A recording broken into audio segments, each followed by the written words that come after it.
সহজে এরকম একটি ফুল আঁকতে চান তাহলে সম্পূর্ণ ভিডিওটা দেখুন। আমি যেভাবে লাইনগুলো টানছি সেভাবেই লাইনগুলো টানুন।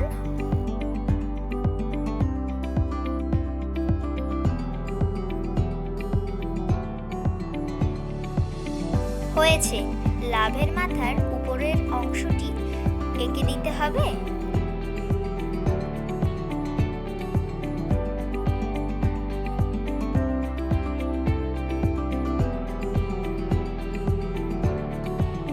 হয়েছে, আমরা যেই প্রথম লাইনগুলো টেনেছিলাম তার মধ্যে কিন্তু একটা ডট দিয়েছিলাম, সেই লাভের মাথার অংশগুলোকে সেটার সাথে জড়িয়ে দিলাম। সুন্দর একটি পাপড়ি হয়ে যাবে।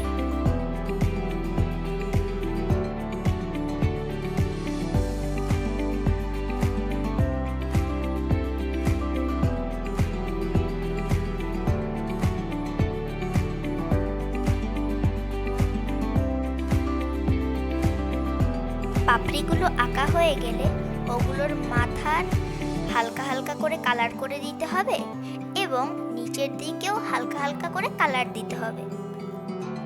মনে রাখতে হবে যে মাঝখানে যেন সাদা থাকে।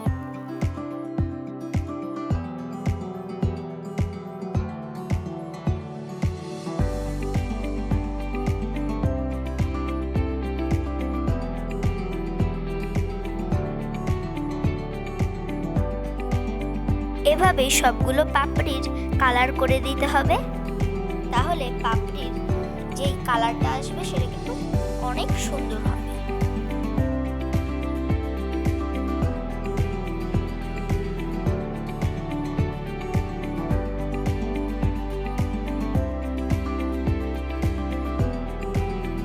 এখন ফুলের ডাঁটটা করে দিতে হবে, তার জন্য আমি এখানে হালকা গ্রিন কালার ইউজ করছি।